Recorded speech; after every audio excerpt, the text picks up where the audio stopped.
examine the content of the document. I'm sorry for a short introduction. I know, of course, that during such conference, the main role play speakers, not a chair. I know, so let's start presentation. Yeah?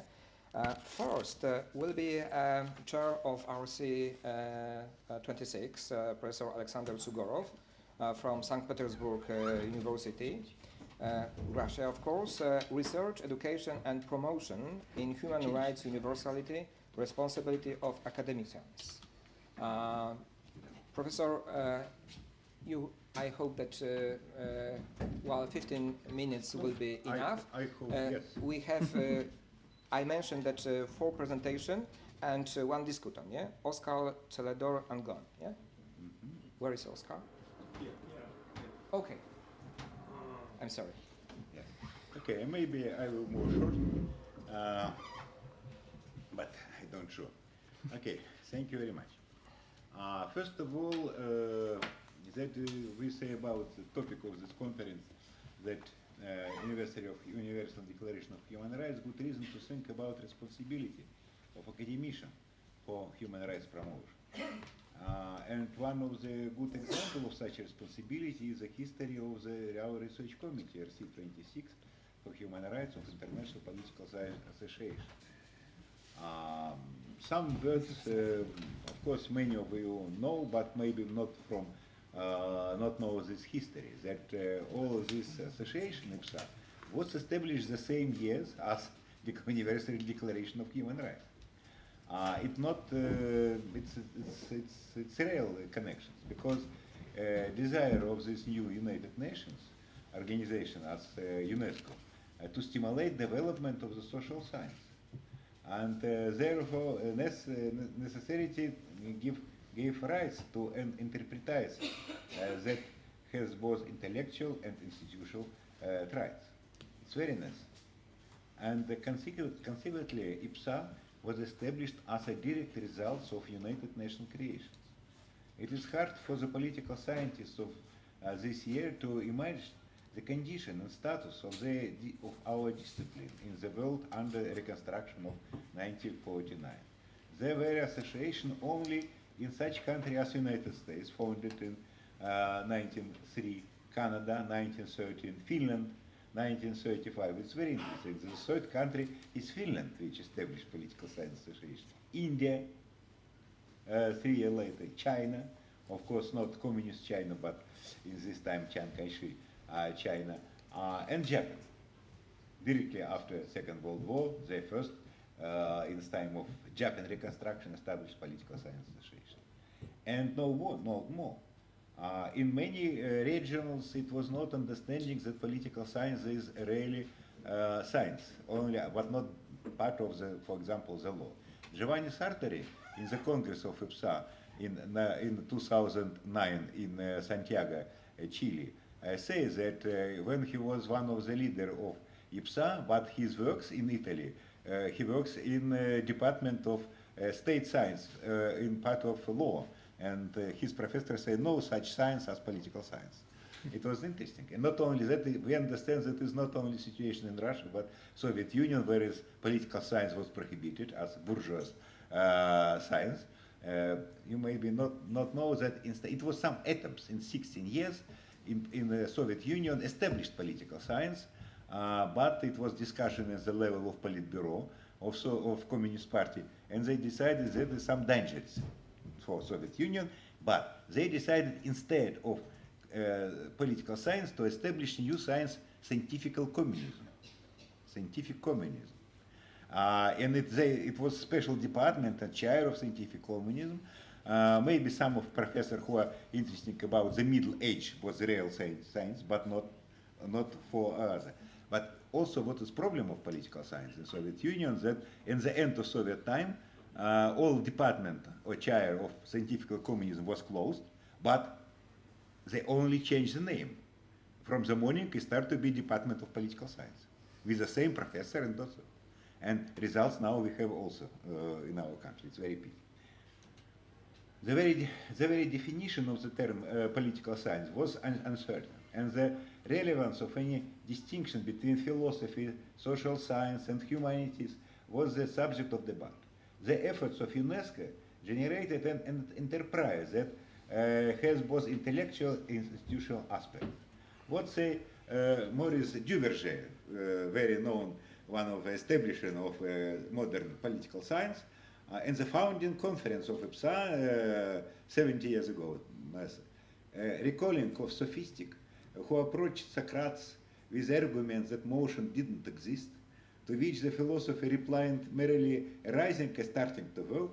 So UNESCO had transformed speculation and theoretical argument as to the existence of political science into action by calling the present conference.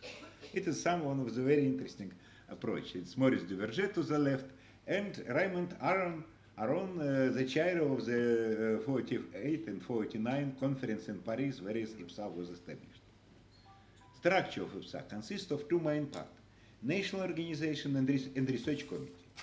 Now IPSA consists of 58 national organizations: Europe 32, Asia 10, America Latin 6, Africa 5, America North 3, Oceania 2, together with Australia, and but from other sides 50 research committees. I don't know, you can everybody see to the IPSA website, IPSA.org, very shortly, but about our human rights groups. Groups for human rights study was recognized as a study groups in 1980. 7 years later, this group received the research committee status. Now, Research Committee 26 for Human Rights consists of approximately 70 members from 24 countries and near to 100 other IPSA members who are interested in human rights issues. Member of, for example, RC26 now, who approve the membership in this research committee. It's one of the results of our activities this year together with Oscar.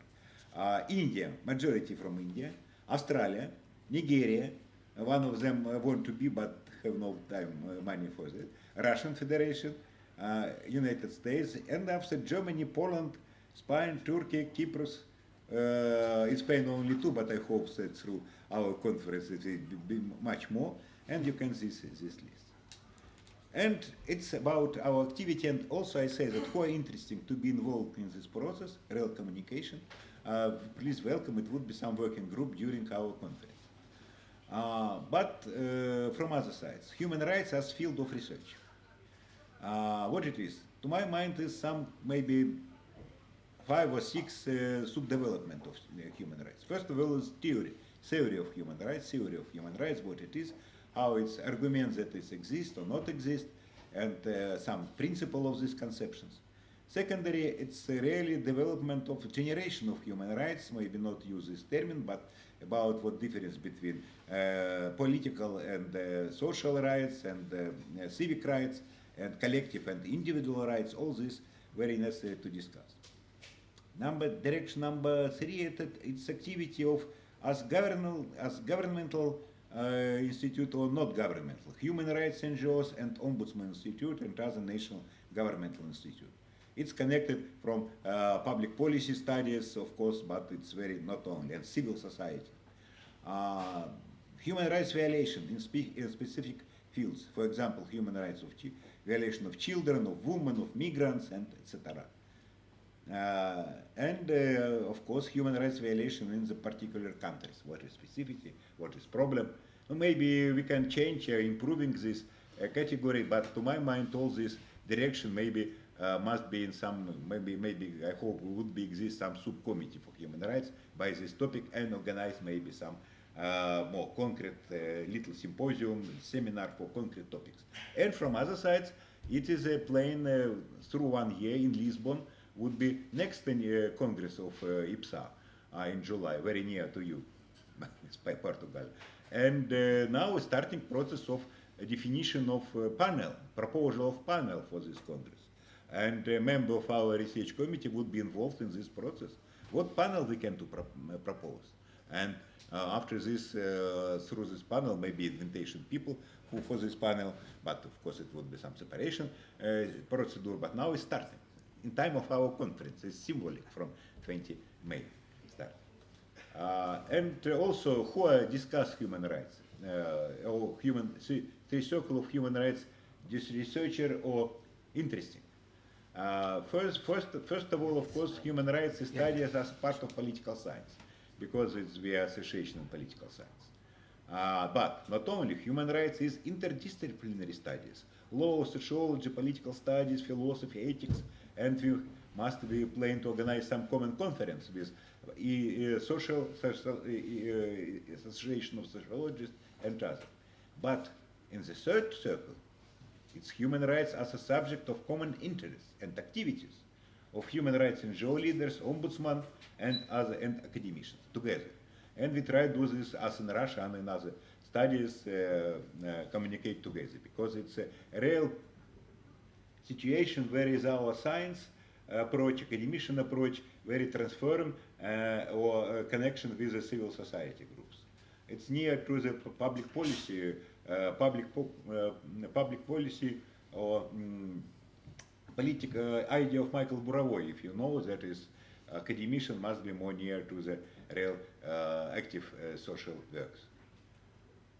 And of course, finally, I will shorten now, because I say that I will be shorter. That is the problems of human rights conception. I say that to my mind is maybe one of the central questions, because if we will not have a problem of our conception, that we would be not so academician as believers for the human rights. In my countries, in my university, it's situated very interesting. We have a synagogue, we have Catholic church, and we have Orthodox church, not far from our university. And if some students say that we believe for somebody, about Russia, about others, that if you believe, go to the, what you prepare, synagogue or Catholic church or Orthodox church. In our auditorium, we're not believers, we are academicians, we must be critics to anything. For example, about human rights. One of the problems is human rights conception of universality of human rights and multicultural approach, specificity for what about specificity of every culture. You remember that American Anthropologists Association was against in 70 years ago to this university declaration that from the position that every culture his own believers and his own standards, and impossible to say one standards to every culture. After this, it was protest was stopped, but question exists. And connected with these questions is the problem is human rights conception and Eurocentric conceptions. It's really any time some new generation from Asia, Africa stand its questions and necessary to discuss. Or it's common big problems, but some not more little, but maybe more serious. Maybe the only human rights which approved by anything is human rights for life, yes? But when rights for life begin, problem of abortion, and when it's finished, problem of euthanasia. Problem of abortion is really problem, because where is the life starting? Nobody knows concretely. By the law, for example, in Soviet Union, in Russia, that the life starting from the born of children. But very few persons, maybe lawyers, know that in Russian system of law exists one law about the rights of don't born children.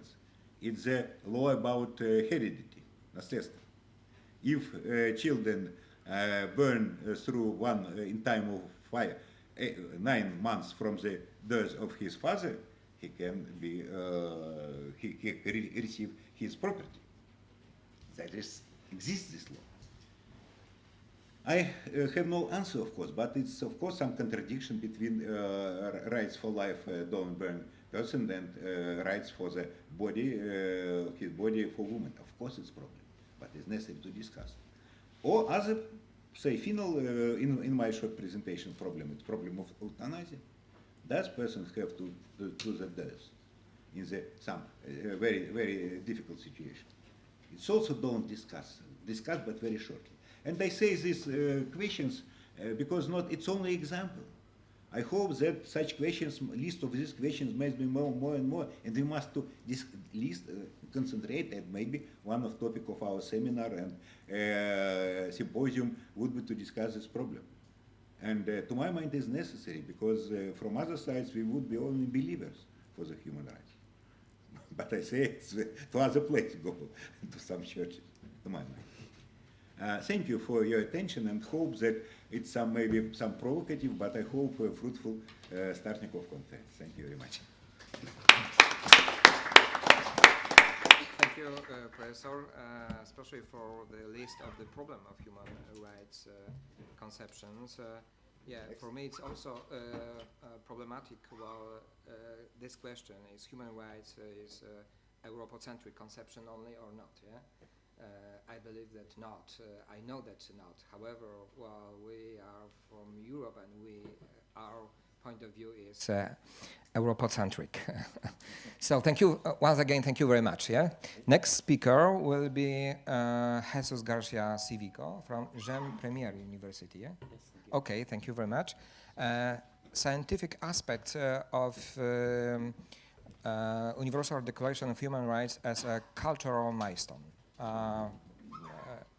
Professor, the floor is yours, okay? Okay. Thank you, International Political Science Association. Thank you from the Ecclesiastic International Philosophy Department. Thank you to Oscar and Perez and the rest of the Bartolomé de las Casas Human Rights Institute. Science and human rights are linked in many ways. I agree with Professor Sungurov that it's difficult, it's hard to imagine the world in 1945. I think that this is a good news. Human rights and science are linked in many ways. And quickly we imagine the right to enjoy the benefits of scientific progress, the importance of scientific advances in guaranteeing human rights to life, health, adequate food or water. Someone here will think of the current methodology of Human Rights Watch, which include images, satellite images, to document destruction for communities in remote locations around the world. I think that it's possible to differentiate two main approaches. Science from human rights perspective and human rights from scientific approach. When we think in the first one, science from a human rights perspective, we think the right to share in scientific advancement and its benefits, the right to the protection of the moral and material interests resulting from any scientific production of which he or she is the author, the development and the diffusion of science and culture. Regarding the second one, well, in this perspective, the science is mainly a tool. It's a sole right, including in UNESCO, in the Universal Declaration of Human Rights, 27 article, etc. But regarding the second one, human rights from a scientific perspective, I will defend that the declaration is a cultural milestone. After this, my conclusions will back to the first perspective, science from human rights perspective, in order to reconsider and clarify some aspects. The main current challenges in human rights are global. I think these challenges or these problems is the economic inequality and the climate change. Global economic inequality and climate change. This is a reason why I will link both the scientific aspect of human rights and human rights from the perspective of science with a meaning of culture that has to do with universality. I think we need to have a wide global look to understand the meaning of human rights in a universal perspective and face those current problems. However, there have been few moments in history when humanity understood as an anthropological category, as a species of Homo sapiens, has become aware of itself in the sense of watching itself as a subject of the same destiny. In history of humanity, the universal category has only been articulated in relation to internal problems, maybe except in science fiction movies. In science fiction movies, the universal The universal feeling is articulated dramatically in response to a challenge or a threat coming from its exterior. If we leave aside the awareness of the common destiny of the humanities from external challenge, there have been few cases in the real life of the planet where a universal or cosmopolitan consciousness has been developed. The Declaration is possibly the most explicit expression of that consequences, and the most resounding attempt to link the destiny of human beings to effective development of the same normative code. What is the nature of the Universal Declaration of Human Rights? Is it one of those milestones destined to shape for the history of humanity, like the development of communications in the 19th century? Is something like internet or big data? The first idea is that its meaning, being eminently political and juridical, has to do with the realization of cultural milestone. But what is a cultural milestone? I think that there are two kinds of these milestones: discoveries and theories. The historical milestone in which humanity has become aware of itself have not occurred in the face of other, in the alien invasion type, but in relation to our own problems, which is an additional complication. Everyone regrets natural catastrophes, but those caused by men always have their supporters. So the historical milestones have taken place within our domestic concerns, earthly problems. I think it's interesting to retain this basic differentiation, discoveries and theories, in order to determine what was the Universal Declaration of Human Rights. Scientific knowledges, technical advances in medicine, biology, or astronomy, geographical discoveries, achievements of architecture, for example, the Silk Route trade between China and Europe 2,000 years ago, the great expeditions of Spanish and Portuguese sailors in the 15th and 16th centuries, some stellar moments of humanity in the well-known words of Stefan Zweig, as the cable to unite America with Europe. Invention and achievement that resituate the conception of ourselves and our planet, the telescope theory of natural evolution, the arrival of the man to the moon, on the moon, the incipient colonization of space, very recent inventions in evolutive anthropological terms, such as steam engine, optical fiber, microchip, human genome, internet, AI, and theoretical milestone of the practical reason. In this case, we talk about legal progress, political ideals, and in general conflicts that demand normative regulation, often superimposed on previous tensions and on already known problems, genocides, hunger, war, or new ones, nuclear threat, climate change, and others. We can include here the cosmopolitan thought from Cicero, from Stoicism, to Kant, to Rabindranath Tagore, the Kant kingdom of ends, the ban of piracy. For Aristotle, piracy was a natural procedure of obtaining material resources and a way of getting slaves, per the need for the economic development of the cities. But for Cicero, piracy is an attack against civilization. In this second group fit doctrines and philosophical conceptions, ideologies, religions. The Renaissance humanism was characterized both by its classical philological vocation and by a new anthropocentrism faced with medieval theocentrism. Dante, Petrarch expressed the discovery of human nature, which in the Divine Comedy is proposed as universally perfectible. In the 16th century, legal theologians such as Bartolomé de las Casas or Francisco de Vitoria, precursors of the modern international law, reflected on human dignity. Grotius understands by law of the people the unwritten rule that regulates the relation between states or between citizens of different states. Pufendorf, Bodin, Wolff outline the possibilities of what with a certain semantic violence we call natural rights. The great landmarks of political theory, separation of powers, secularization, federalism, and the great juridical landmarks, prohibition of torture, abolition of slavery, social rights, equality between men and women, were not only placed on the basis of positive public law, but were immortalized by a very wide literature and art. Professor Sungurov will agree that we can include here Tolstoy, Chekhov, Dostoevsky, literature. A fundamental milestone typical of this second group was the Enlightenment, the encyclopedia, a monument not only to knowledge but to human freedom.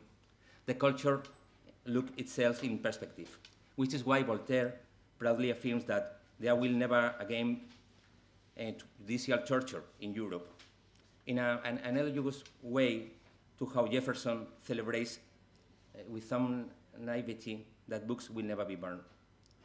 In the philosophical discourse of modernity, Habermas describes this unfinished project as a rational transformation of the condition of existence parallel to the development according to its own laws of objectifying science and the universal foundation of morality and the right. Bill of Rights and the independence of the United States. So is it possible to include here in this block, the League of Nations in 1919, and in 1945, the United Nations.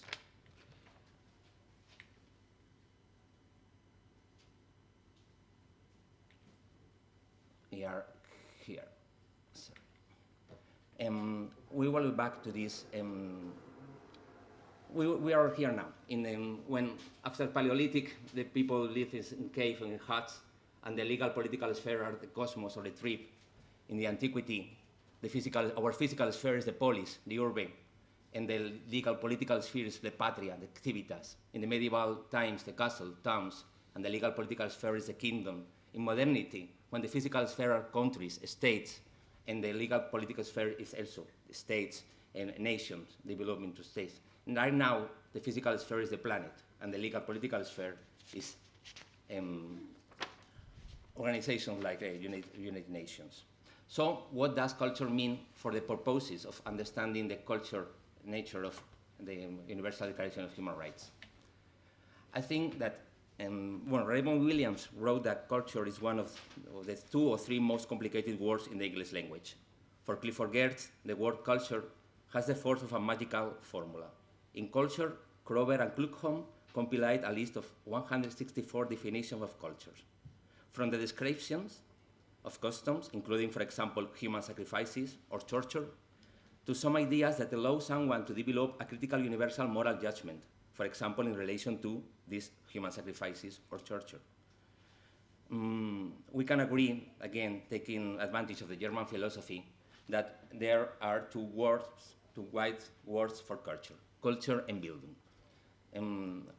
What concept of culture is more appropriate to understand today the Declaration? Also, the protection of cultural diversity is a goal of the United Nations, mainly the UNESCO. The main dimension of culture of the Declaration is, in fact, universalism. The multi-local or particularist describes a set of local human expression of ethnographic, natural, clothing, religion, language, gastronomic traditions, on which it is hardly possible to make value judgments beyond that particular cultural sphere. If we maintain a particular particularist or anthropological conception of culture, here of cultures, the relationship between law and culture is descriptive and at least weakly relativistic. The idea of cultural relativism is a starting point, but also often a frustrating and excessively conservative point of arrival.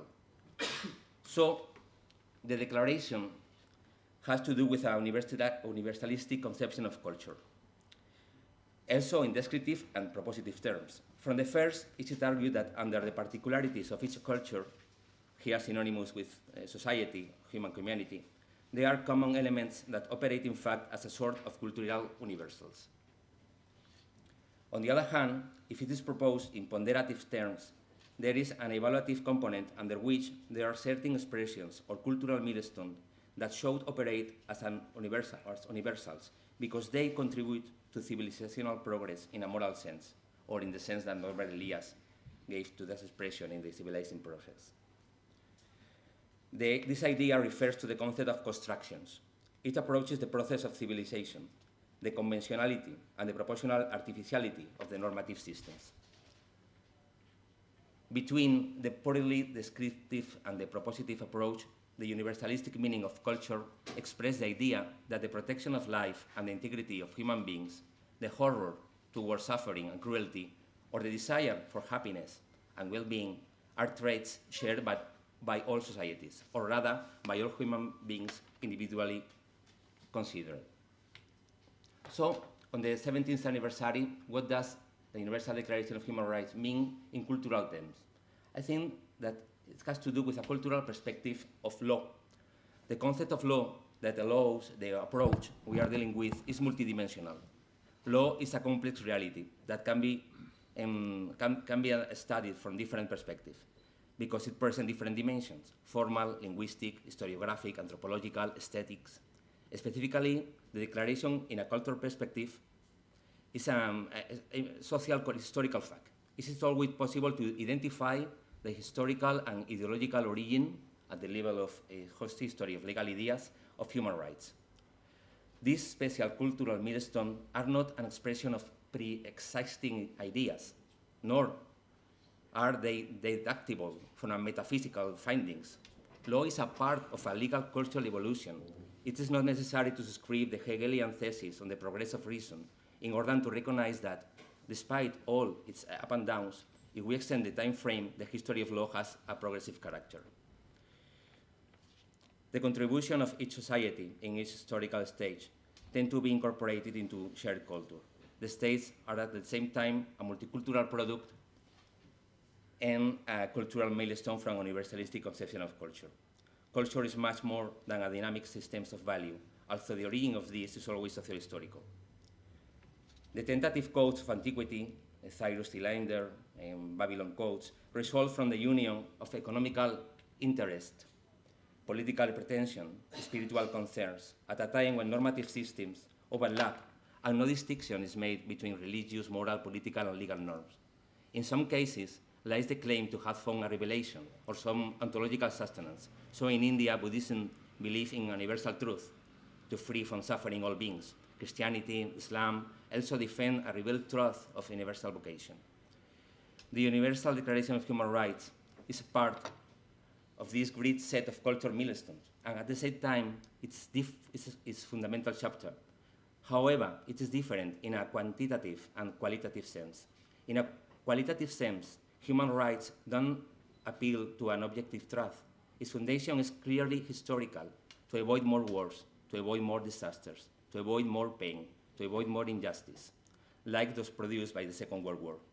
Despite of its literal words, these are neither inherent, nor natural, nor a logical result of existing dignity, but are proposed in order to increase the welfare of human beings, their freedom, perhaps their happiness, or better, they are proposed to avoid cruelty, to reduce pain. Qualitatively, the declaration is integrated in a progressive or cumulative sense of milestones. So, conclusions. According to our trip, a human rights-based approach to science must include, of course, the science in the service of human rights. Scientists have a unique, a vital role in giving visibility to the knowledge. It has also a position where it's possible to say that science as a right, the cultural dimension of science. Scientists have the third one, together the science in the service of human rights and the science as a right, will be the sociological science, the political science, the methodology related to the effectiveness, indicators, movement, and some consequences of the cultural perspective. Is the priority of the field of the effectiveness of human rights to apply, in the expression of Richard Claude, the skill to the measurement of the humanity of men towards men.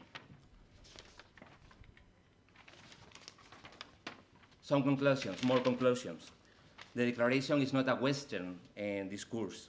Euro-Asian and North African civilization has conquered others, not due to any intellectual, genetic, or moral superiority, but because of the influence of the geography on societies and cultures. Someone studied by history, sociology, or geography.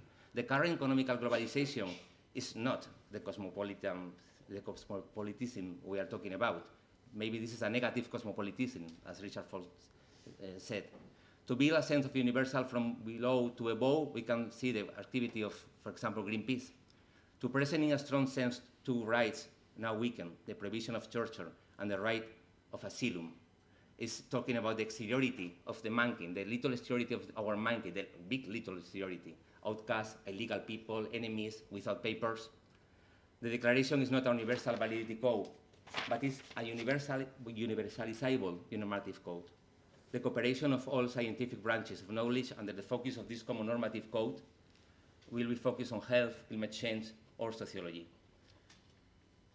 The final conclusion will be that the human rights discourse must present in a strong sense the idea that the right is always a fight for rights. And the priority question maybe today is the study of the effectiveness as a priority of the qualitative research, the incidence of political, social, legal, or economic structures that affect the real situation of human rights worldwide.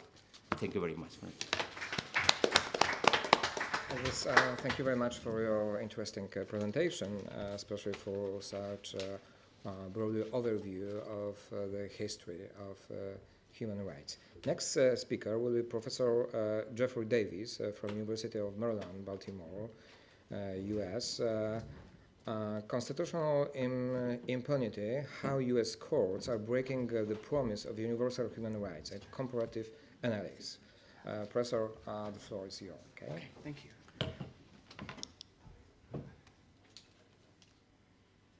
How are we doing on time? Is 15 still good? Yeah. Okay. Perfect.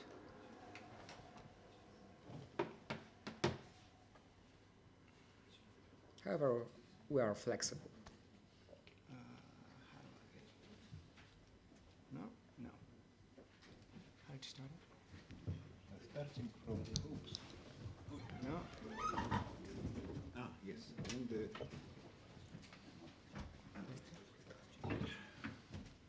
presentation of deputy and from this. Okay. Okay. Okay. Okay. Hi, everybody. Thank you for having me here and for your attention. The phenomenon that I'm studying in a big project that includes both quantitative and qualitative work is this divergence between the United States and its European allies in the conception and embrace of human rights from 1945 to the present day. Seeing this in today's news, you can see the two rights that were just mentioned, asylum and torture, are rights that the United States has assaulted in the last 10 or 15 years and sanctioned legally. So in this project, I'm going to look at a few different arguments.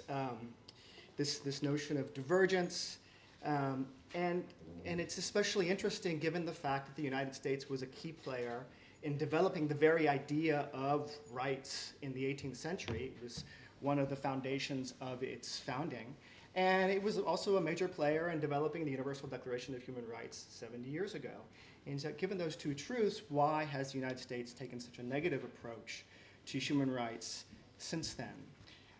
And one argument that I make is that the political forces wanting to preserve racial segregation and racial oppression, first slavery and then segregation, is one of the major political reasons why the United States has taken a contrary stance towards human rights, an effort in marginalizing international human rights. And so apart from about 24 cases, the United States courts have really been marginalizing human rights, eradicating human rights from US law. And I'll give you a few examples of that here today.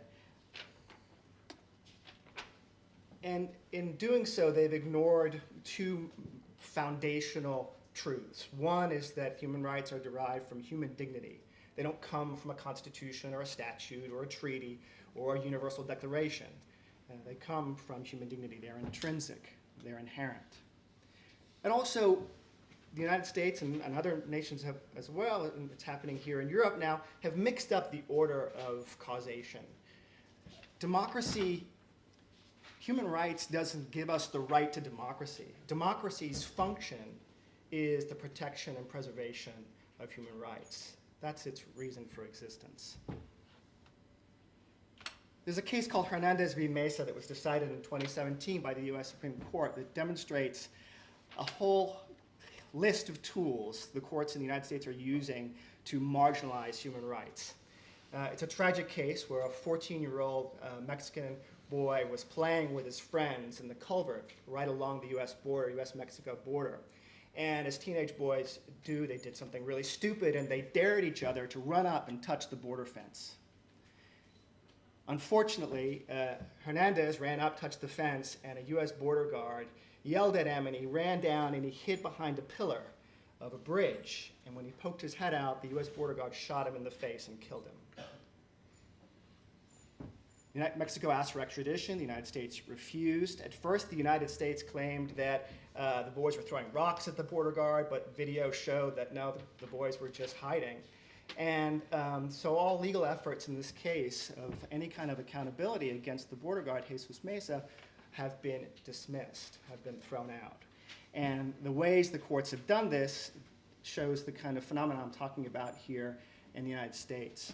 First, this notion that rights come from a document. They don't come from human dignity, they come from the Constitution of the United States. And because Hernandez was a Mexican citizen in Mexico when he was shot, he had no right to life that could be enforced in US courts. Even if there's this idea that maybe the rights expressed in the Constitution limited the actions of the border guard, that border guard was entitled to what the United States courts have called qualified immunity. And qualified immunity is a doctrine that allows officials to violate rights without legal accountability unless those rights have been clearly established. Now, you may think that the right not to be shot and killed for no reason is a right that's been clearly established. I certainly naively thought that as well, but that's not the right that the US court discovered here. The right was the right of a Mexican citizen outside of the United States to be shot by a US border guard. They narrowed the definition of the right, looked at their decisions and said, we've never decided that this was a violation of the rights, so Agent Mesa could not have known he was violating a clearly established right. Qualified immunity, case dismissed.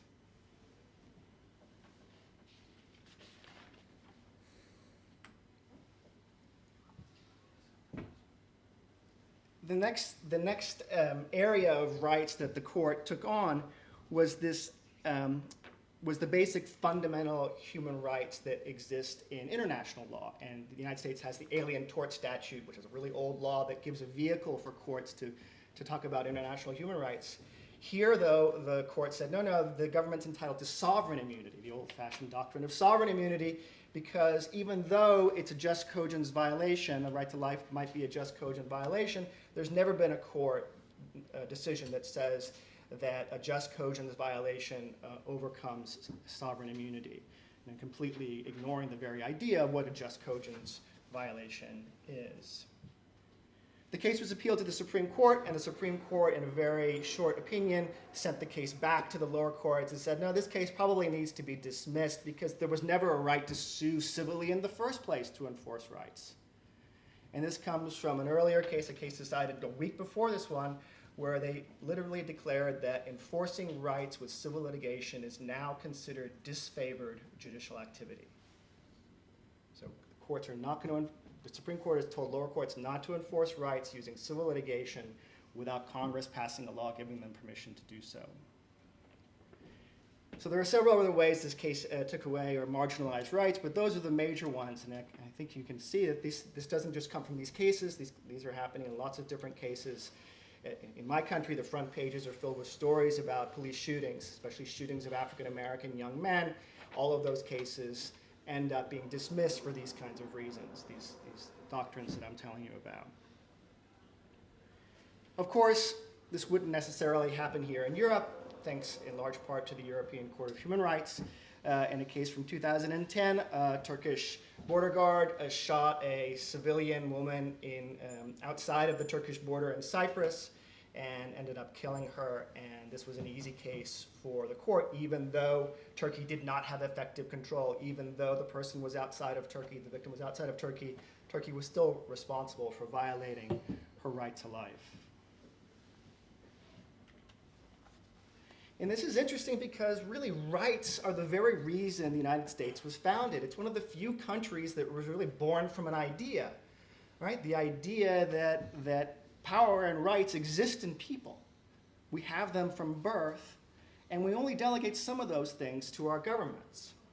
And so some of the theoretical foundations are up here, but even in our Declaration of Independence, we declare this truth, right, well before the Universal Declaration of Human Rights, that all men are created equal and they're endowed with inalienable rights, rights that cannot be taken away from them.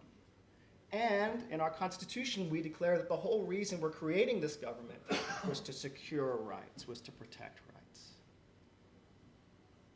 But even as the authors of that document were writing it, they were slave owners, right? And they were property owners. And so while they were writing the document, this idea of race and slavery was taking away from its foundational truths. Slavery exists in our Constitution in 3 places. It's endorsed in 3 places. First, not prohibiting the importation of slavery until 1808. Second, the fugitive slave provision, which requires states, even free states, states that have outlawed slavery, they have to give slaves back who've escaped to their territories. And the Constitution, it's required.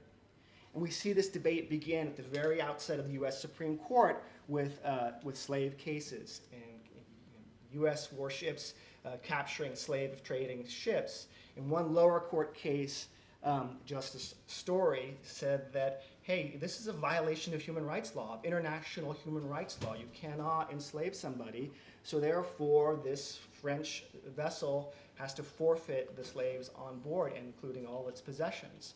But the U.S. Supreme Court changed that ruling in this case called the Antelope case. The Antelope involved a ship carrying slaves, and here, even though they recognized this right, they shifted over to looking at whether the Constitution and whether statute passed by Congress or other governments prohibited the slavery in question, and found that there was no prohibition, so there was no human right that could overcome that positive law. And of course, the history of slavery and racial oppression is well known in the United States, well after the Universal Declaration.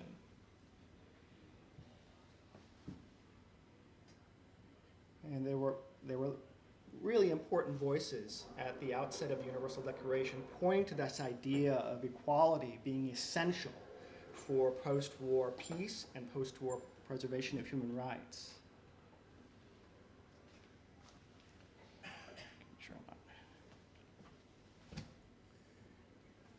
While the United States was helping draft and helping pass the Universal Declaration of Human Rights, powerful American politicians were worried that, hey, if this Universal Declaration all of a sudden gets the force of law in the United States, African Americans are going to use this to challenge laws of segregation, racial oppression laws. And so you see this from John Foster Dulles during the negotiations for the charter, said, hey, wait a minute, is this going to affect our, quote, Negro problem in the South? And he was assured, no, don't worry, it won't. It won't. And so as African Americans started using the Charter and the Universal Declaration to litigate some cases, all of a sudden Southern conservatives became very alarmed, and they proposed a constitutional amendment that would make all international treaties subservient to state law. Not national law, but state law. So states could have segregation, and it wouldn't matter if a treaty said that they couldn't have that. And so the result has been an assault on rights, a marginalization of rights in the United States. And the last case I have time to tell you about is this case from 1989, DeShaney versus Winnebago County. This case involved this little 4-year-old guy who was beaten by his father. And he went to the hospital. The doctors called social services, state employees, and they began monitoring the situation regularly. But they didn't really do anything. And so he ended up being beaten so badly that he's still today in a vegetative state. And the family sued and said, hey, these state officials violated his right to personal integrity, a fundamental human right. And here again, you see the Supreme Court said there's nothing in our system of law that requires state officials to protect rights. A right is merely a limitation. It doesn't require any obligation. And of course, that wouldn't necessarily happen here. We have in the European system obligations to protect rights, rights to judicial protection, and that exists in the ICCPR as well. And in two cases, one from the European Court in A versus the UK, a very similar case, the European Court of Human Rights found that Britain violated the convention by not enforcing their child abuse laws more stringently, and the UK embracing that in a case just from last year where the British Supreme Court found that the British police didn't protect women from being sexually assaulted because they investigated too poorly. So those are just some examples of how this marginalization is occurring in the United States, and there are countless others, unfortunately, and it's a really important challenge as we look at the next 70 years of the Universal Declaration of Human Rights. So thank you. Thank you very much for such interesting comparative analysis. And last but not least will be my colleague from Poland, Professor Krzysztof Lazarski from Lazarski University, Poland, Rights in History, Civic Rights and the Rights of Man, the predecessors of human rights. Sorry for my English. Oh, no, it's good. Yeah. It's better than... Because I have some experience. Yes.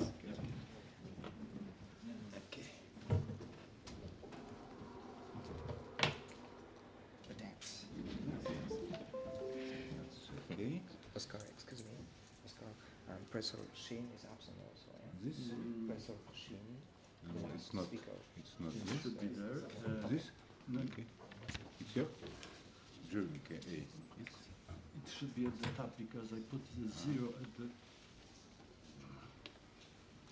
This? This? Presentation. No, it's not that. Maybe. This is because this is mine. It's you. It's mine. This is it. Yeah, it's. Okay, and human rights in history. Okay. Yes. It's a problem of translation. No, but it's okay. Together we can do anything. Okay. Yeah. Okay, please. Response, diapositive, and starting from. Okay, thank you. It's me. It's me. You're expert in this IT issue. Yeah. It's good. First, I would like to thank you for inviting me for this panel and a few preliminary remarks.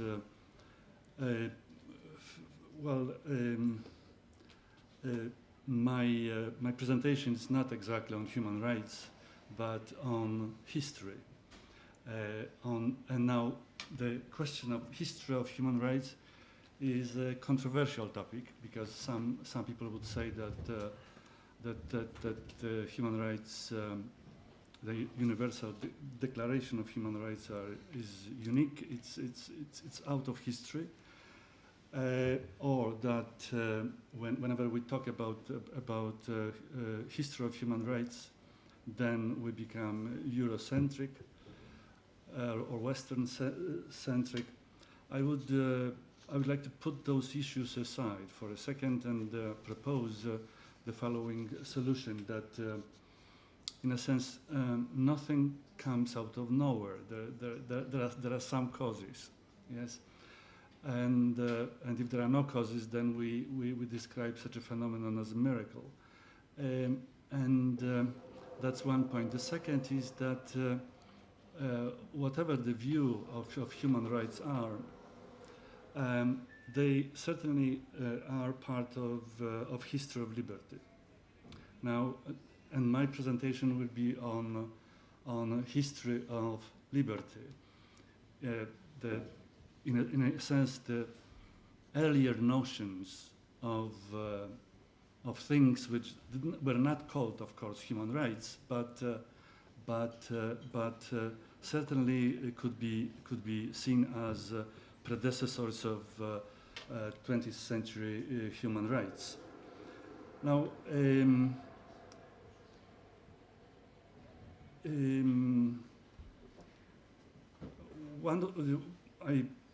I came a little bit late because I had really problems to get to the proper place, and when I came in, I heard a welcoming speech of Professor SUNGUROV, and I remember his statement that a large part of human race do not feel any attachment or any relevance of human rights to their own situation. He mentioned China, India, and people of Africa. Now, my presentation will focus on the notion of civic rights as they developed in European or Western history.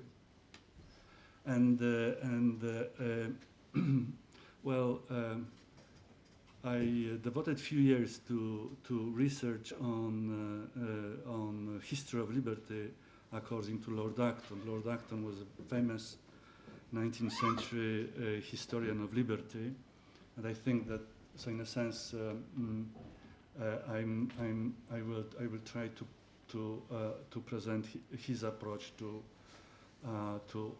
human rights or to history of liberty.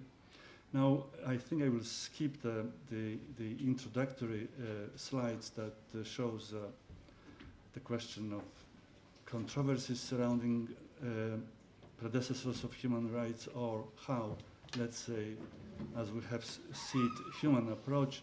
I will just go straight to probably, yes, this is a good point to start.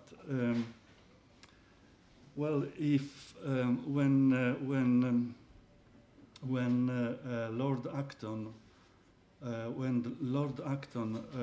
looked for the roots for science, for flowers, for the dawn of liberty, he pointed out first to ancient Israel, and the reason for it was that, especially for the period when the Jewish tribes or Hebrew tribes, they were not called Jews yet, moved from Egypt, and in the period between 13th and 11th century BC, they were fighting for the promised land, and they constituted, as he called it, a loose confederation. Now, what was the Jewish contribution for history of liberty? He points out at two things. First, the fact that the Jews lived for nearly 3 centuries as a loose confederation, and that each tribe and clan had its own authority,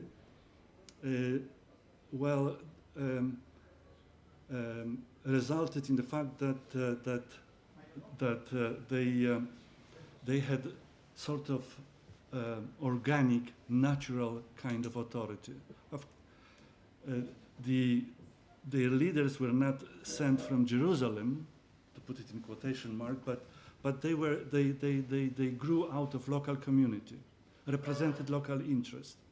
Second point was that for nearly 3 centuries they didn't have a central authority. Therefore, that organic, local, today we would say sort of local self-government, emerged and gained strength and attachment of the people.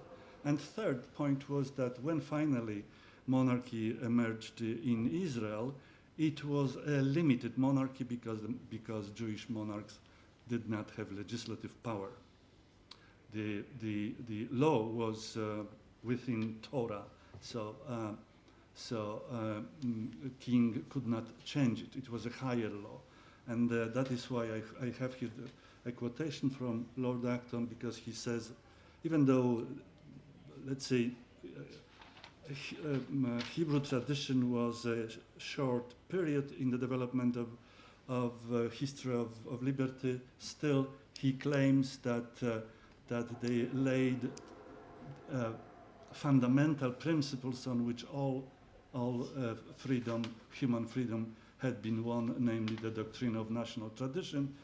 He refers here to those tribes and local self-government, and then the doctrine of higher law, and the fact that political tradition changes gradually through evolution, not through a revolution. Evolution, not through a revolution. Much more attention Acton paid to the ancient Greeks, and this is another point which I would like to make a strong point in my presentation, namely civic rights.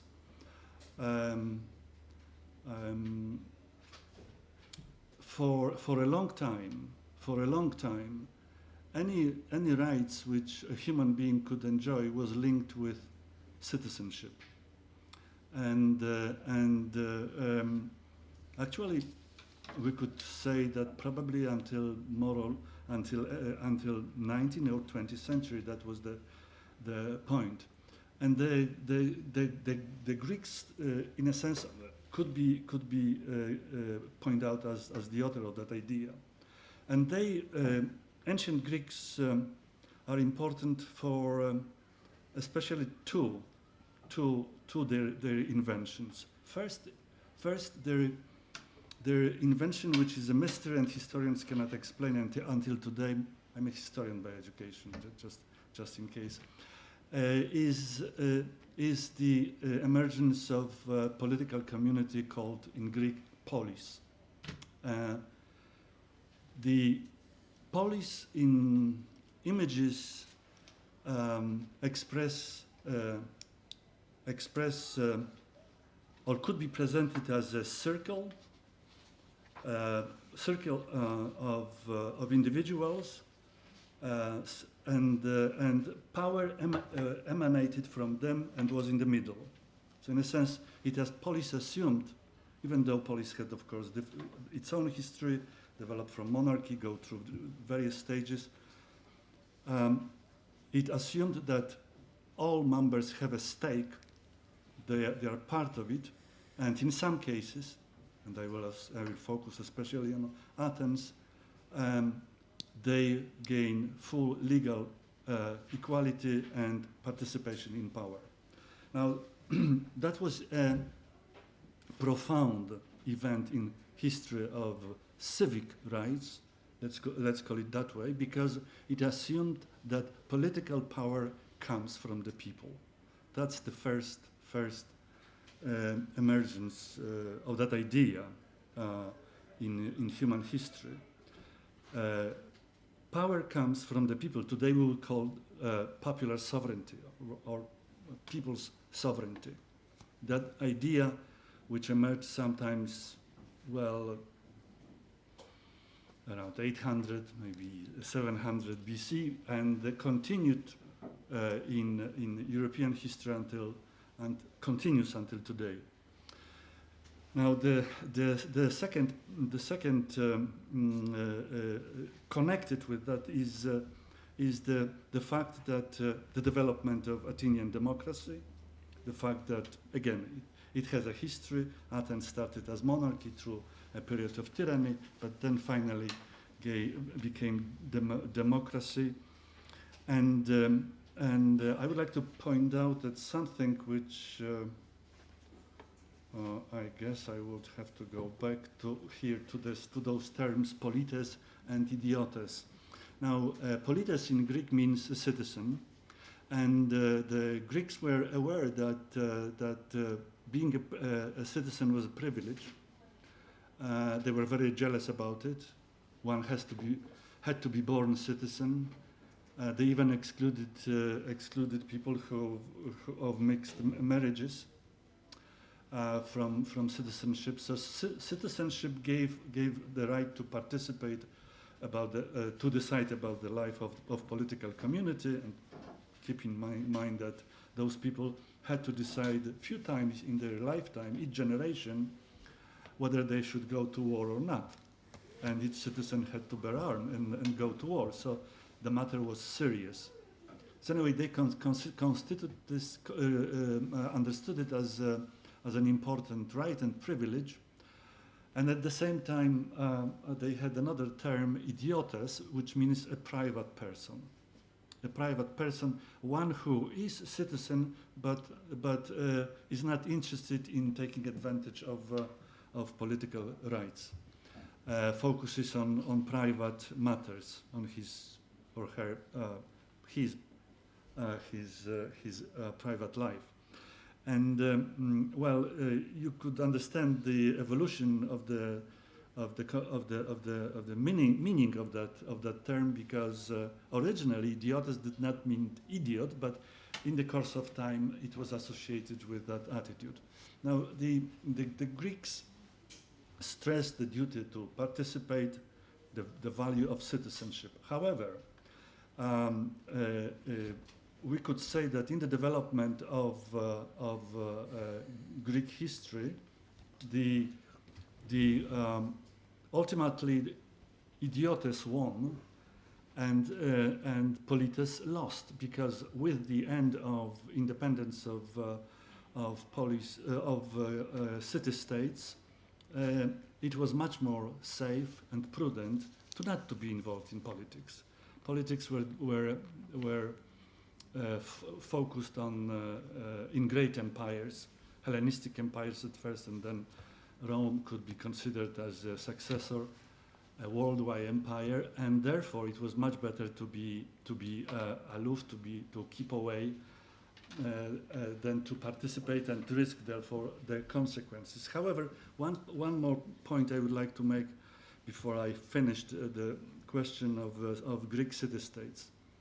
It is interesting that Acton pays attention to that, and we find plenty of evidence in modern historiography that he's right, that although Greek city-states lost independence, they did not cease to exist. They exist in Hellenistic empires, and then existed throughout the Roman Empire, and then it existed in Italy, even in early Middle Ages, at least in some part of Italy, they survived. And there were the bearers of civic virtue. In a sense, they did not decide about war and peace, but they decided about their local affair. They became local self-governments. And their value, if we later on go to the Middle Ages and the emergence of urban self-government or Italian republics in northern Italy, certainly they are the descendants of those distant Greek invention. Now, if I can proceed further, Rome, of course, could not be presented as a model of civic virtues or civic ideas. Roman Republic was an oligarchy, always an oligarchy, and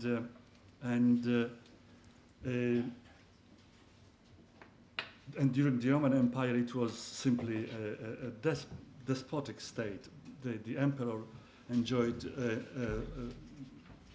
full arbitrary absolute power. However, we should keep in mind again first the fact that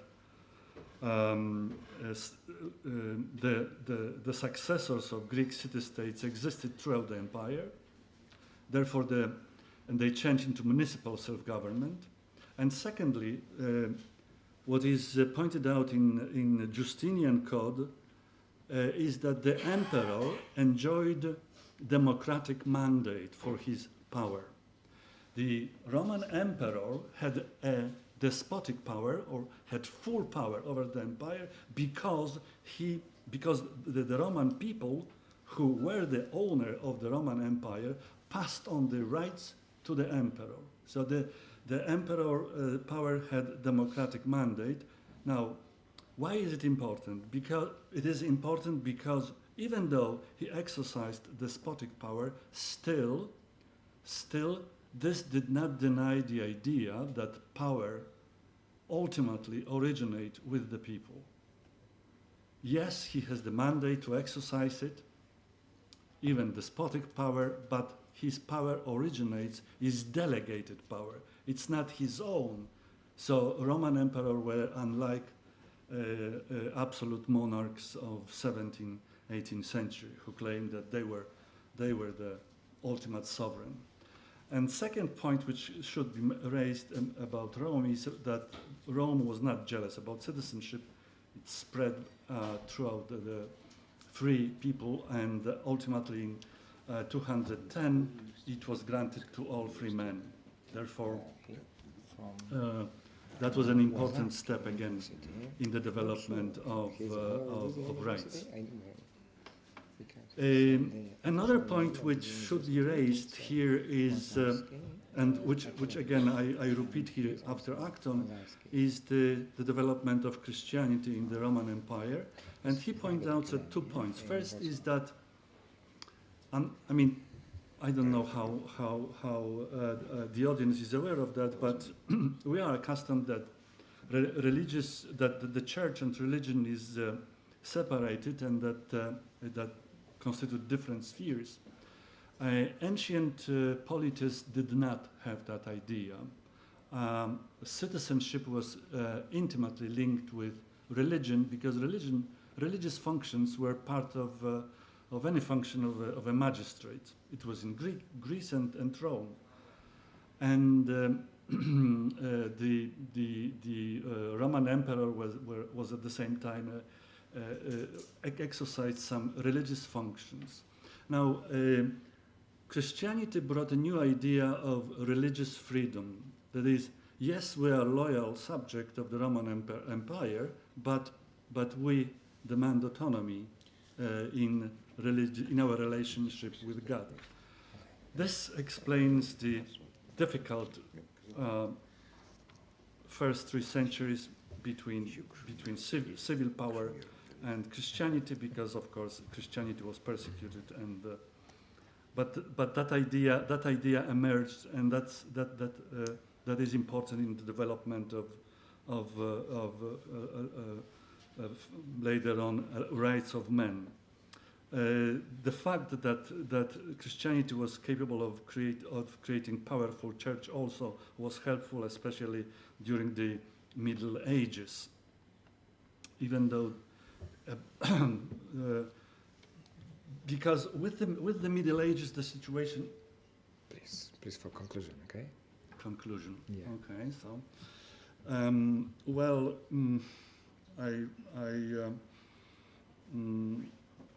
how much time do I have? Well, maybe 2-3 minutes. 2-3 minutes. Or maybe 5. Okay. Thank you for 5, because then I will touch something else. Okay, so let me go then quickly to early modern time and something which we usually present as a period of birth of liberalism, of liberal idea, or something which was called inalienable rights of men. I will skip then. The origin of liberalism can be traced to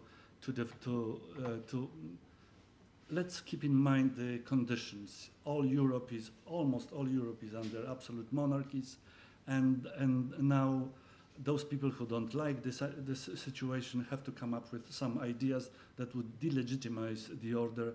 So they came up with the idea of state of nature and rights which we enjoyed, human race enjoyed originally in that pre-societal state. So we were, according to that line of reasoning, we all were born free and equal, and those two rights are inalienable. They are inborn, and with the French Revolution, and earlier American Revolution, though American Revolution poses completely different, I mean, it's a completely different, or to a large extent a different situation. The French Revolution spread liberal ideas, especially equality, maybe less freedom, but equality throughout Europe. Plus, the Industrial Revolution, 19th century is the period in which mass men, if we could call that, mass people were brought to politics. They were voters. Although in the early 19th century only few people had the right to vote, by the end of 19th century, and especially by the time after World War I, in Europe, in most of the countries, we had universal voting rights. Now, what was the impact of spreading electoral, spreading franchise to human rights? Well, it had, well, on the one hand, you would say very positive, because people were the subjects, decided about their fate.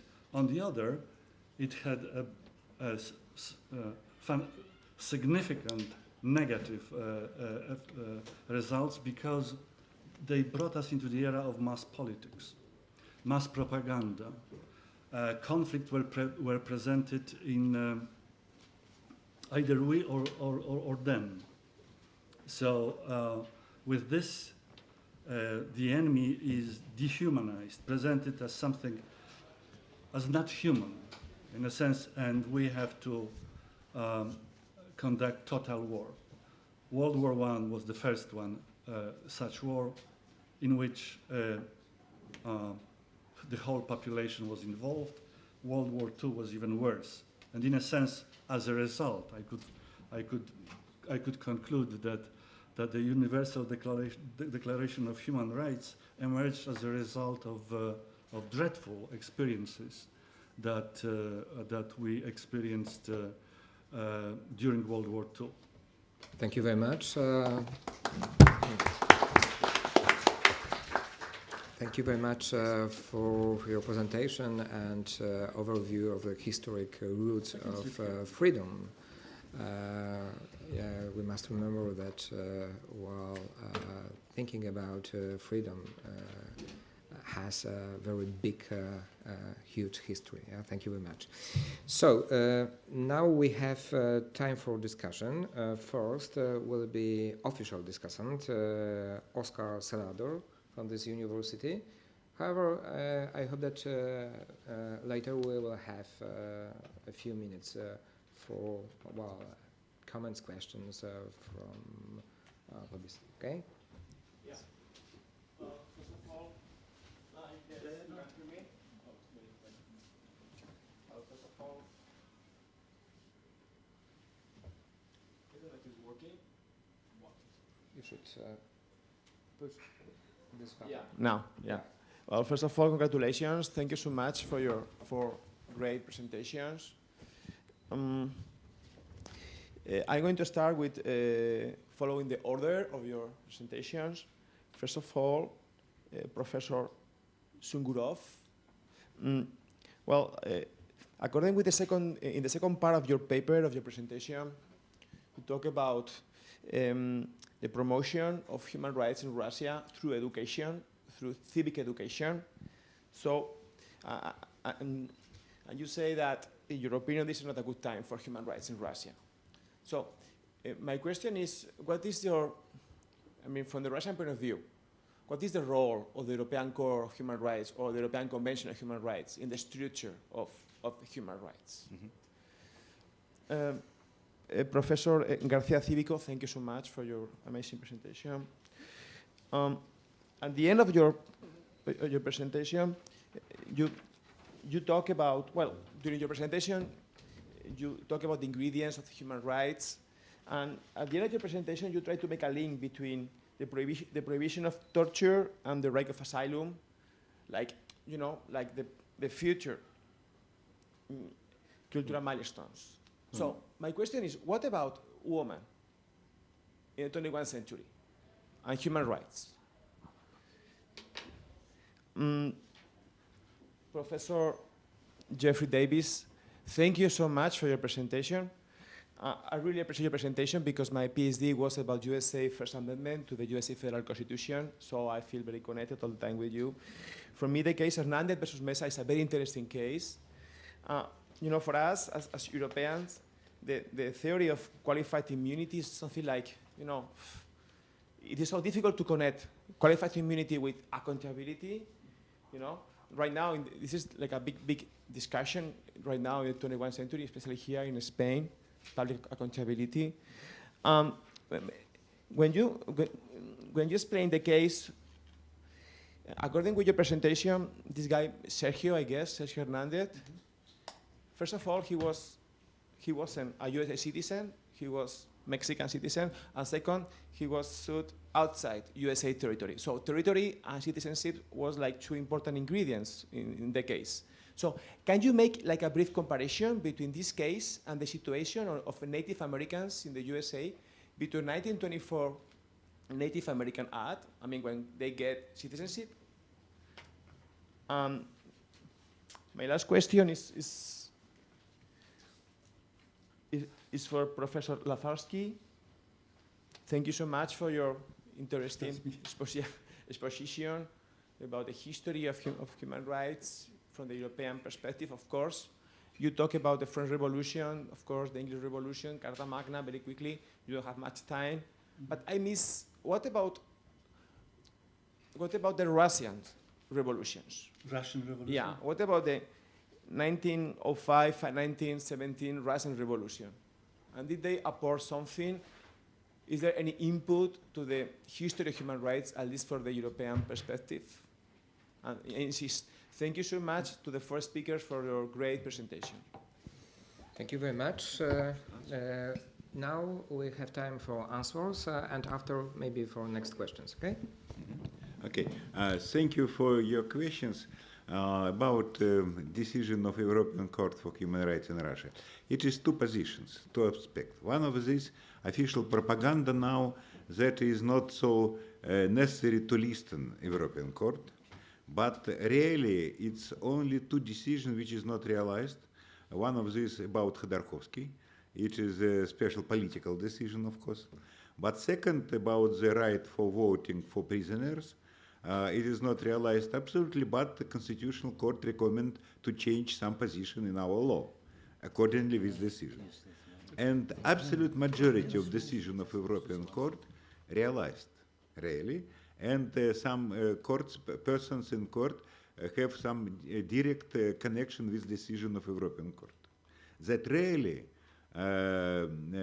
approach of European Court is introduced in Russian law systems. But for politics, especially around Putin, say that, oh, not necessary maybe, but really it's very, very deep. And also it's some hope for everybody to have some other variants to comply to everybody. For this reason is, of course, it's positive decision, and to my mind, it would be very dangerous if Russia will go away from Council of Europe.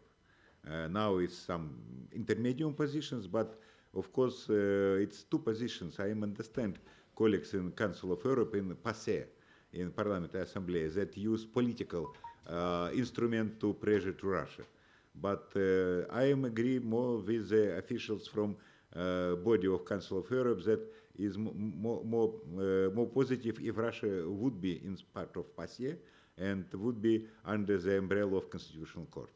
Of the European Court. In other situations, it would be closed. It is, to my mind, more dangerous. Thank you very much. Questions?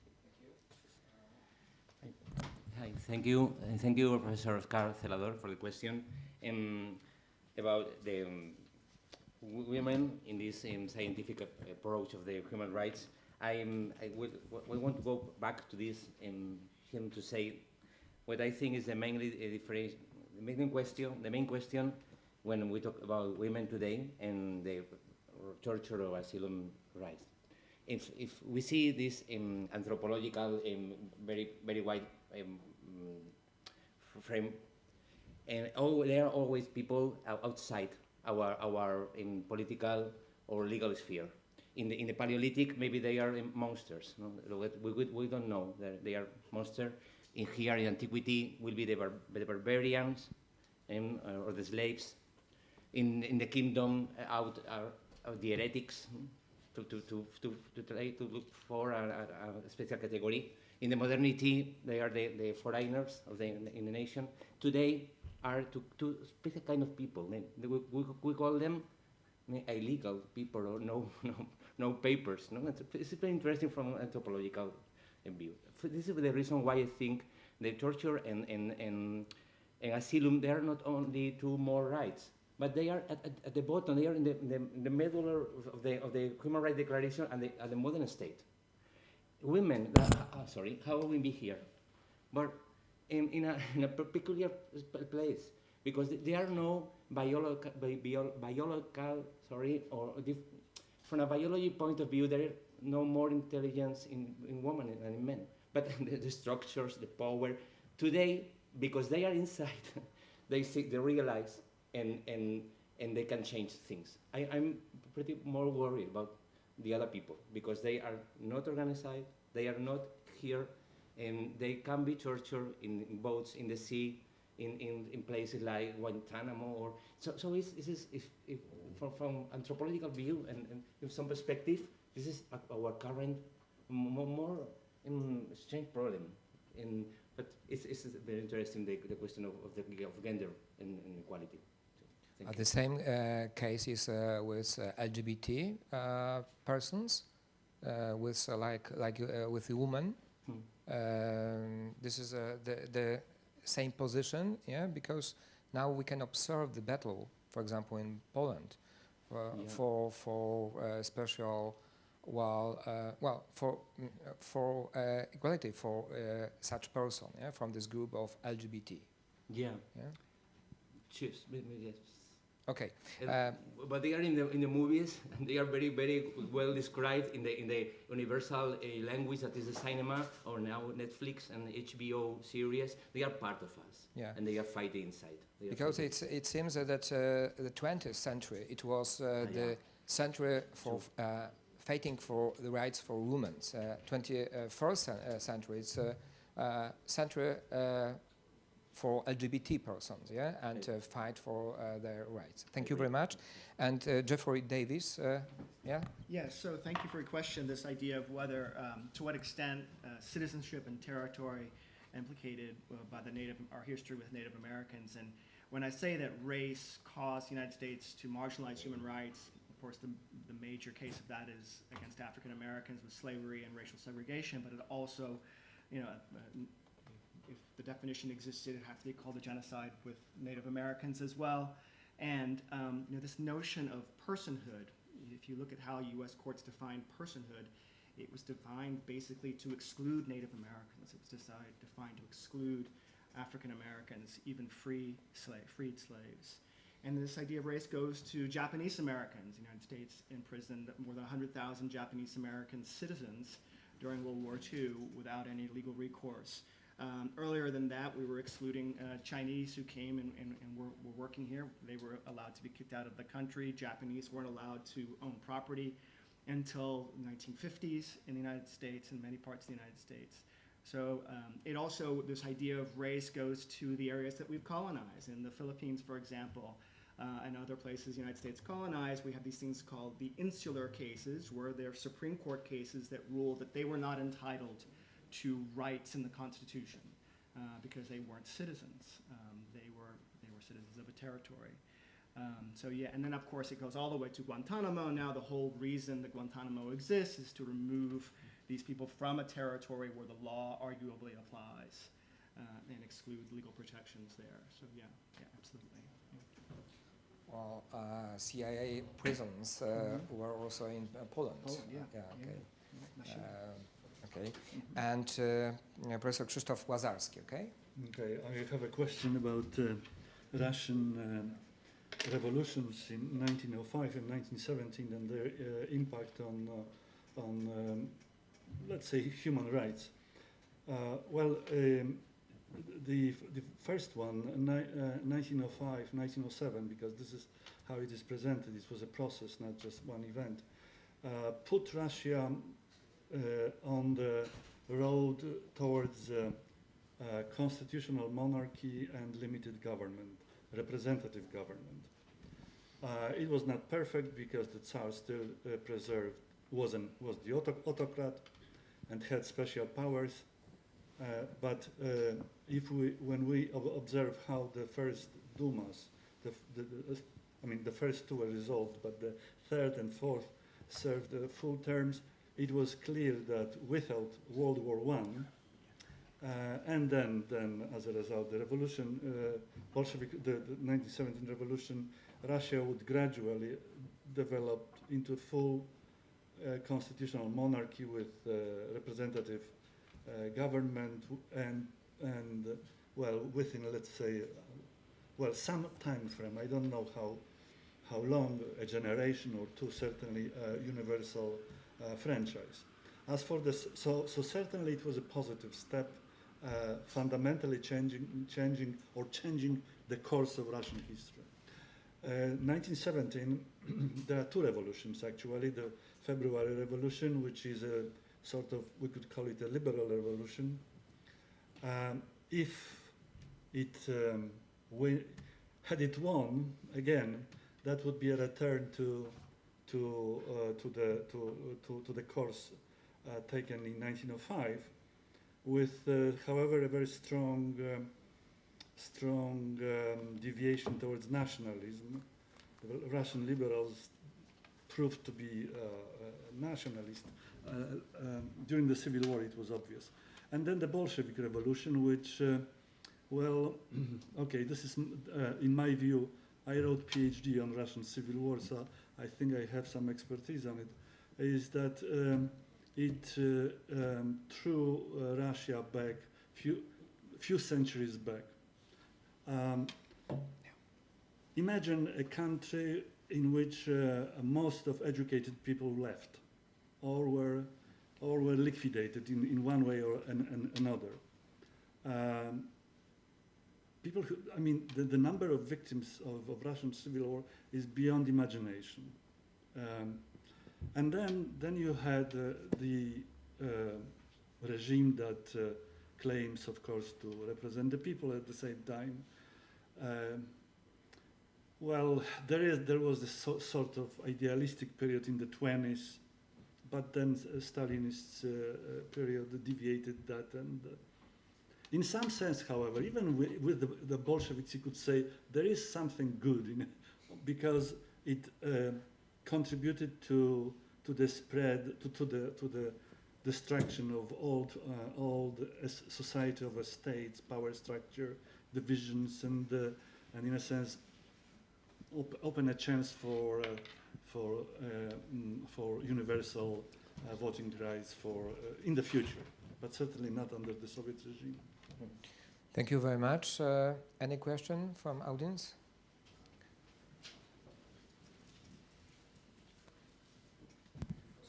Thank you. I have two questions.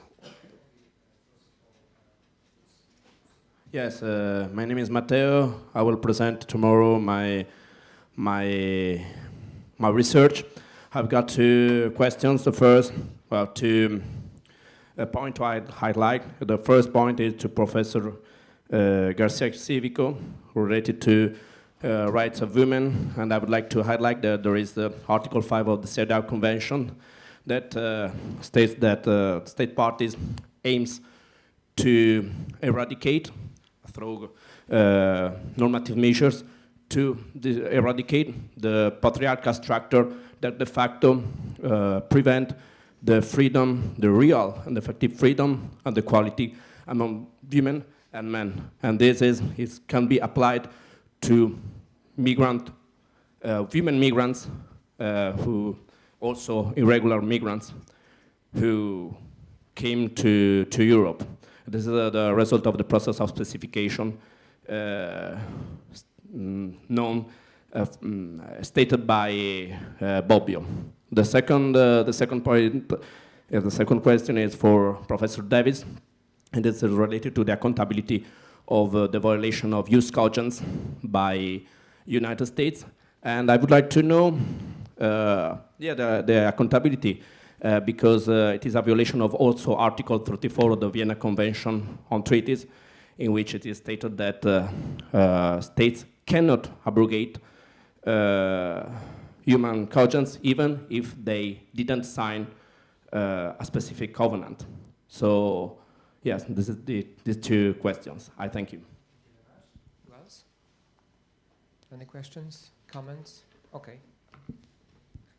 Good morning, everybody. I'm Alessandro. I'm a PhD candidate in philosophy of law and human rights. I had the same question for Professor Davis about the violation of jus cogens, but I wouldn't pose it. I wouldn't ask the question, of course. So the next question goes to Professor Lazarski, if I'm right. Mm-hmm. So since you ended up speaking about liberalism, talking about liberalism and the foundation of human rights and liberalism, what I would like to ask you is, so the personal stance that I would take concerning liberalism and the foundations of human rights is that, on the one hand, of course, we wouldn't be speaking of human rights today if it wasn't for liberalism.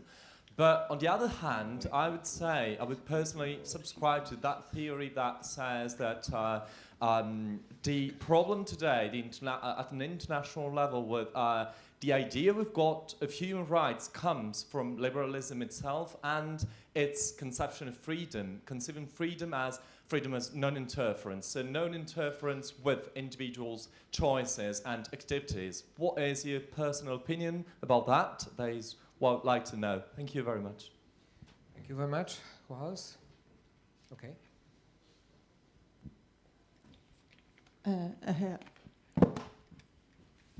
Hello, my name is Miguel. I'm speaking a little bit later. So my question is for Professor Davis.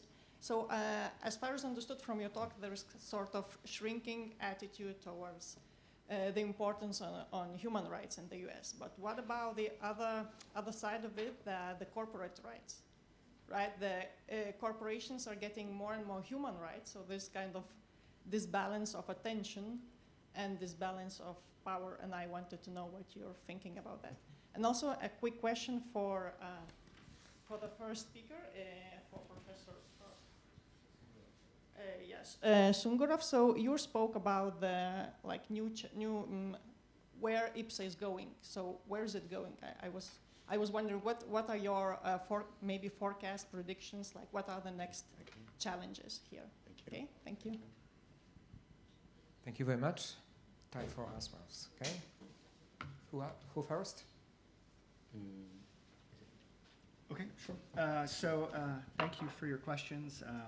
So this idea of accountability stemming from the Vienna Convention, one of the, as I mentioned in my presentation, this push to limit the UN Charter and the Universal Declaration to keep it from applying to African Americans after the war, the response to that was this proposed constitutional amendment that put enough pressure on the courts that they ended up expanding the idea of self-executing. And so now in the United States, all treaties are considered to be non-self-executing, which means they don't give anybody any individual right to enforce their provisions unless Congress has passed a law giving that right. And so David Sloss has an amazing, brilliant book on this, about this whole progress towards non-self-executing treaties. One of the major reasons we have a constitution was because our states were violating international law, violating treaties. And so the Constitution has in it a provision that says treaties are the supreme law of the land and judges have to enforce them. Judges, even the states, have to enforce them.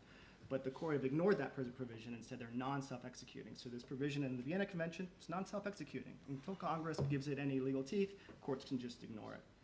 And you've seen amazing cases about this in the court. We've executed Mexican citizens who didn't get consular visits, another guarantee in the Vienna Convention that you have a right to get a consular visit if you're arrested and you're a citizen of another country. Didn't get consular visits, no problem, non-self-executing. There's an ICJ judgment saying that they had to get consular visits, and that was non-self-executing also, so these people were executed. Corporate rights, yes. So corporate rights are growing while human rights are shrinking. We see this in several ways. There's this case called Citizens United, a Supreme Court case that basically said corporations have the right to free speech, and that free speech is dumping tons of money into political campaigns. So Congress is not allowed to limit how much money corporations give and spend in political campaigns because that's seen as speech, and corporations have a right to free speech. So going back to the question originally of this idea of personhood and citizenship, you know, someone who's illegal or undocumented is not a person, not entitled to these rights, but someone, a corporation, which is a legal fiction, is seen as a person entitled to fundamental rights. We also see this in the Alien Tort Statute cases trying to enforce human rights against corporations. In the Cowbell decision and a recent decision, the court has said that you can't hold them accountable for human rights violations under this federal statute. So yeah, absolutely. Okay. Yes, and thank you. Sorry, so you are Giuseppe Matteo Pizzulo. Thank you. I see tomorrow you will talk about the Global Compact for Migration at the Universality of Human Rights, the gender perspective. Briefly, I will say, Bobbio, you mentioned the Italian professor, has a very well-known book called The Age of Rights. Even here we can collaborate in this institution with the Human Rights Age research project. But I don't think that today, these days, this century is the age of human rights.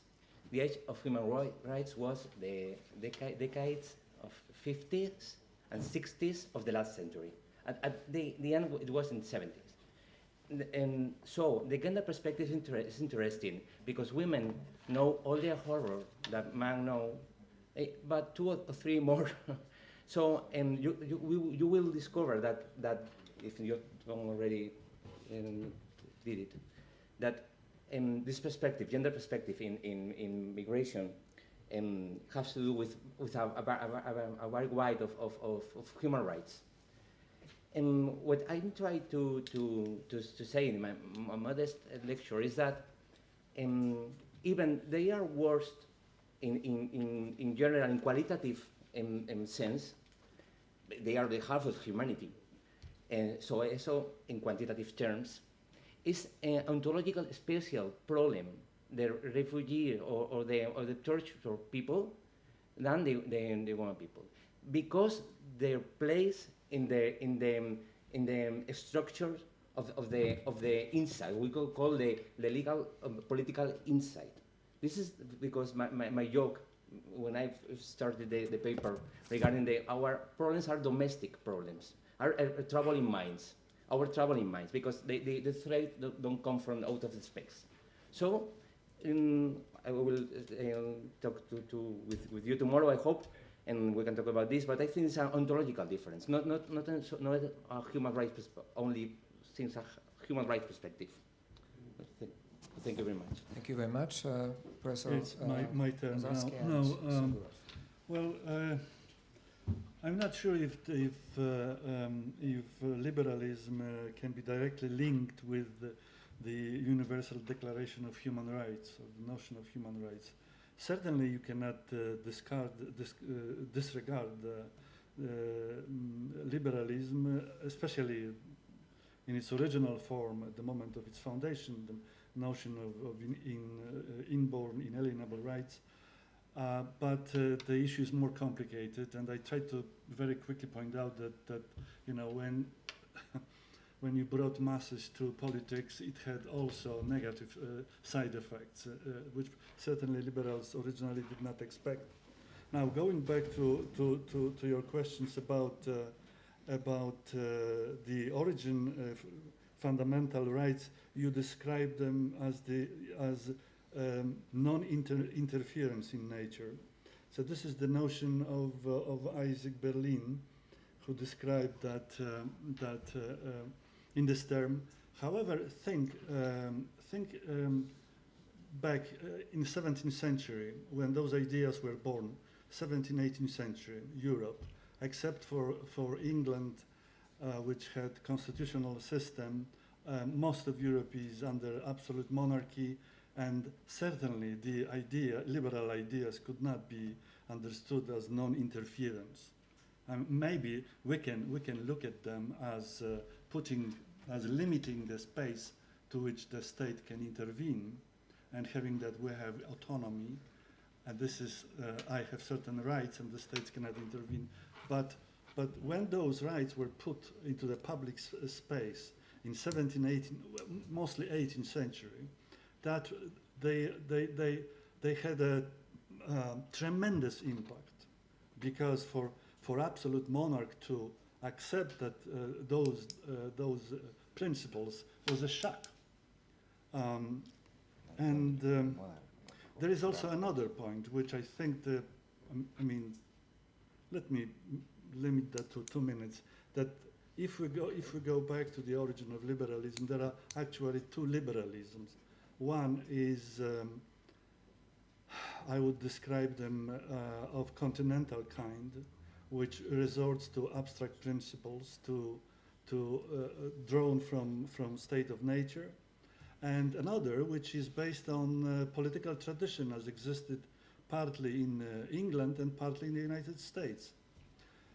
America is a better example, so let me focus for a moment to show you the difference between abstract doctrinal liberalism of continental kind and the other one, more or less, I use the term organic, natural, evolutionary. American liberalism was grounded in a political reality that existed even in colonial America. Most of white settlers had voting rights. They decided about their own affairs. Now, of course, American liberals had many imperfections because it excluded large segments of the population, starting not only women but also slaves and natives, and all sorts of imperfection. However, the everyday experience of American first settlers and then colonists was that they enjoyed certain fundamental rights. They decided about their own affairs. England did not. They decided about their taxes, for instance, which is one of the most, if not the most important civic right. They decided about their laws. England did not impose laws at all on American colonists. So in a sense, even though American Constitution somehow accepted the existence of slavery, it is obvious that given time, this organic kind of liberalism would evolve and would smooth out all imperfections and grant civil rights to next segments of population. So I'm not sure if I answered your question, but at least I had an opportunity to say a few words about liberalism. Thank you very much for your questions. The future of IPSA, it's depends from us. It's my main answer, short.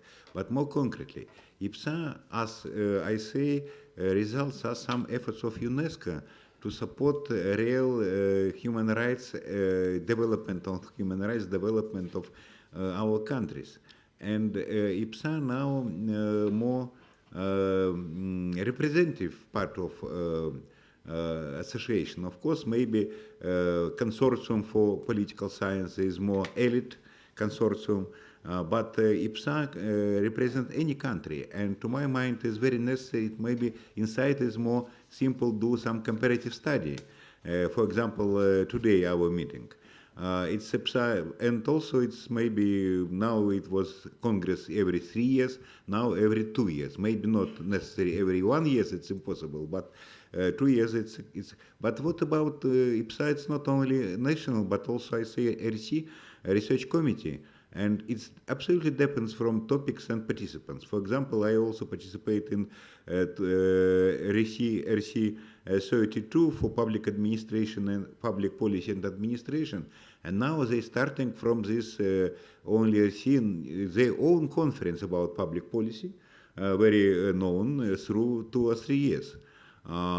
It's one of variants of development. And to my mind, if we say about our RC26, I involve you, I invite you, and let's together to do something very useful for majority of us. That please, it's depend from us. Thank you. Thank you very much. Thank you all speakers for brilliant presentation. Thank you for your questions and your answers. And now we have a coffee break, 30 minutes? Yeah. Okay. Well, 15, 30 minutes. 15, 20. Well, it's a big difference. Near to 20. 20 to my mind. 20 minutes, it's okay. 20 minutes. Okay.